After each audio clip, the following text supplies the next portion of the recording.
नमस्ते बच्चों। पिछली वीडियो में हमने ग्लूकोज की प्रारंभिक संरचना और ग्लूकोज की फिशर संरचना की थी। फिर हमने ये पढ़ा था कि ये जो ग्लूकोज की विवरित संरचनाएं होती हैं, अचक्रीय संरचनाएं होती हैं, वो इसके कुछ गुणों को समझाने में असमर्थ रही, जिनसे यह पता चला कि ये जो एल्डिहाइड ग्रुप है यह फ्री नहीं होता ग्लूकोज में, इस वजह से कुछ अभिक्रियाएं नहीं दर्शाता। इसको देखते हुए टॉलन ने हेमी एसिटल संरचना दी। अब हम करेंगे ग्लूकोज की चक्रीय संरचनाएं, या इनको ग्लूकोज की हेमी एसिटल संरचनाएं भी कहा जाता है। ग्लूकोज की चक्रीय संरचना के बारे में पढ़ते समय ये बात अच्छे से ध्यान रखें कि ये जो चक्रीय संरचनाएं हैं ये हेमी एसिटल संरचनाएं होती हैं। हेमी एसिटल का मतलब आपको अभी समझाएंगे कि जो संरचना हम बनाएंगे उसमें आपको बता देंगे कि हेमी एसिटल क्या होता है। अब चक्रीय संरचना कैसे बनाई जाती है, उसके लिए आपको सबसे पहले ग्लूकोज की फिशर संरचना बनानी होगी, जो हमने पिछली वीडियो में की थी। तो दोबारा याद करते हैं फिशर संरचना हमने कैसे बनाई थी। ग्लूकोज की फिशर संरचना बनाने के लिए हम सबसे पहले ग्लूकोज के 6 कार्बन को वर्टिकली एक लाइन में लिख लेते हैं। 5, 6 इनके बीच में बॉन्ड्स लगा देंगे, इनको नंबर दे देंगे। सबसे ऊपर 1 नंबर कार्बन होता है, फिर 2, इस प्रकार से 1 नंबर कार्बन पर CHO होता है, 6 नंबर कार्बन पर CH2OH होता है। इन संरचनाओं को याद करने के कोई भी तरीके आप अपना सकते हैं, बस आपको इसे याद करना है। 1 नंबर पर CHO, 6 नंबर पर CH2OH, बीच में सारे CHOH होते हैं और उनमें भी 3 नंबर कार्बन को छोड़ करके बाकी सभी में OH दाईं तरफ रहते हैं, और 5 नंबर का OH जो दाईं तरफ होता है उसी की वजह से ग्लूकोज का नाम डी ग्लूकोज है। ये भी हमने कल किया था पिछली वीडियो में। और 3 नंबर में इसको ऑपोजिट लिख देंगे इस प्रकार से। तो ये हुए ग्लूकोज की फिशर संरचना। हम यहाँ लिखते हैं इसका नाम D plus glucose, D plus glucose. अब इसे देखते हैं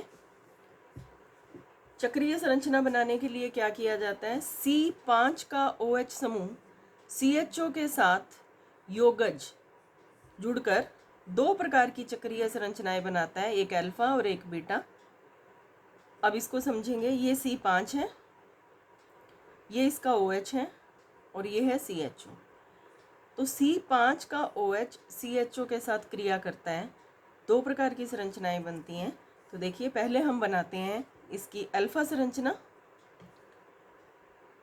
अल्फा संरचना बनाने के लिए आपको बिल्कुल उसी प्रकार से 6 कार्बन लाइन में लिखने हैं।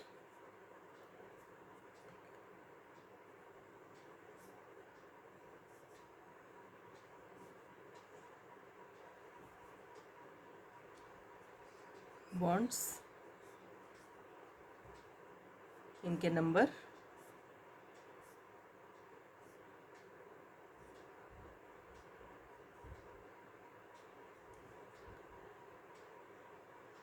अब हमें 1 नंबर और 5 नंबर कार्बन के बीच में इस प्रकार से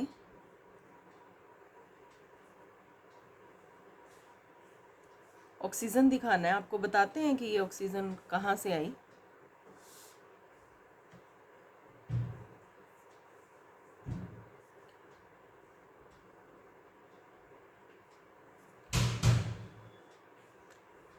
आपको इसे यहाँ ऊपर से दिखाना होता है ऐसे।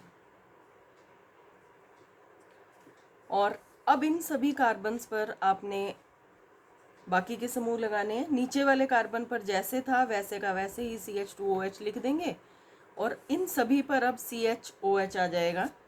बिल्कुल वही नियम रहेगा। 3 नंबर कार्बन पर OH इधर रहेगा जैसे ये था, बाकियों में OH इधर रहेगा, OH OH। इसका OH बंद बनाने के लिए काम में आ गया। और यहाँ भी OH, ये लाइन नहीं होगी। अब इधर OH के इस तरफ H, इधर भी H और इधर भी H। और यहाँ पर एक संयोजकता इसकी फ्री बची है, यहाँ पर भी H।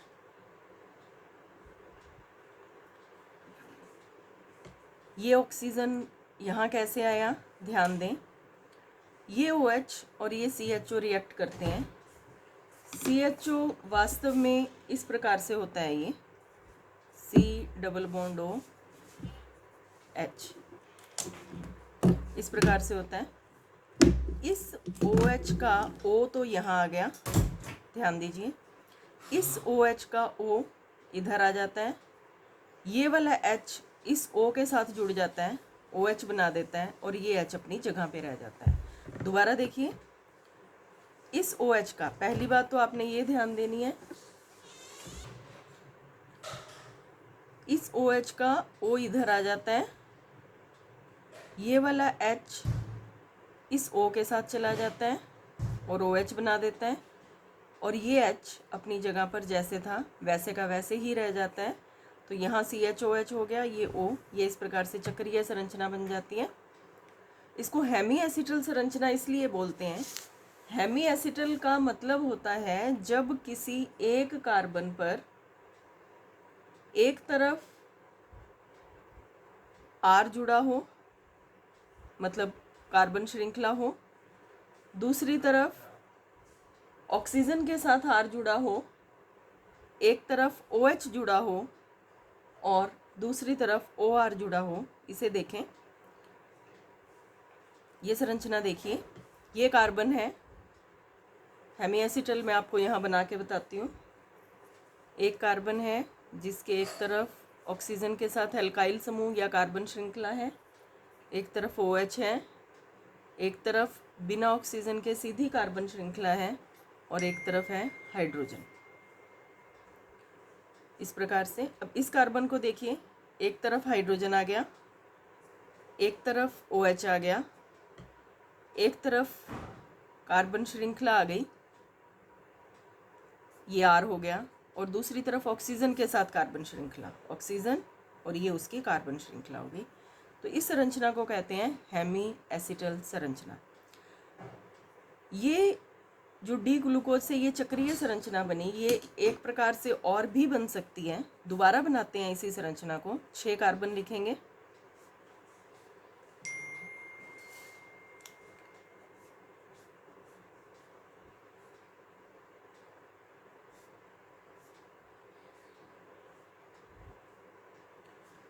एक नंबर और 5 नंबर कार्बन के बीच में ऑक्सीजन लगाएंगे। 3 नंबर कार्बन पर इस तरफ OH लगा देंगे, एक को एक बार छोड़ देते हैं, बाकियों में OH इस तरफ लगा देंगे। इधर OH अंदर था रिंग के, अब OH को रिंग के बाहर बनाना है और H अंदर। यहाँ पर CH2OH और यहाँ पर H। दोनों ही चक्रीय संरचनाएं हैं, दोनों हेमी एसिटल संरचनाएं हैं। अब ध्यान दें, वह चक्रीय संरचना है ये दोनों ही डी ग्लूकोज। इनका नाम दोबारा लिख देते हैं, डी प्लस ग्लूकोज। ये भी है डी प्लस ग्लूकोज।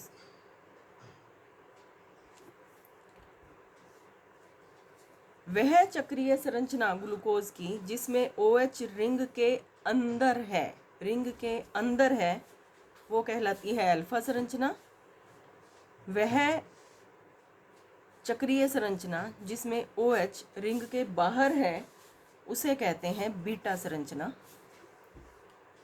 ये तीनों संरचनाएं एक दूसरे के साथ साम्य में रहती हैं, या हम कहते हैं कि अल्फा और बीटा संरचनाएं एक दूसरे के साथ साम्य में रहती हैं, मतलब एक दूसरे में बदलती रहती हैं वाया विवरित श्रृंखला। मतलब बीटा संरचना अल्फा में बदलती रहेगी, इससे होकर के खुली श्रृंखला से होकर के अल्फा संरचना बीटा संरचना में बदलती रहेगी खुली संरचना से होकर के।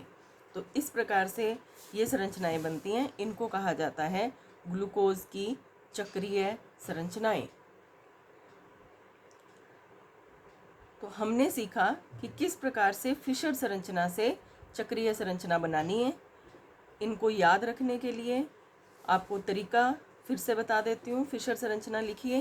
पहले आपको फिशर संरचना याद रखनी पड़ेगी कि 6 कार्बन होते हैं, 1 नंबर पर CHO, 6 नंबर पर CH2OH होता है, बाकी सभी पर CHOH होते हैं, जिनमें से 3 नंबर कार्बन का जो OH है वो लेफ़्ट साइड पर और बाकी सभी राइट साइड पर दाईं तरफ रहेंगे।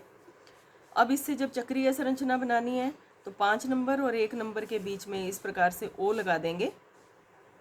3 नंबर पर बिल्कुल वैसे ही, इसको देख देख के ही बना सकते हो आप, 3 नंबर पर बिल्कुल वैसे ही OH बाईं तरफ लगा देंगे और बाकियों पर अब हमें CHOH लगाना है।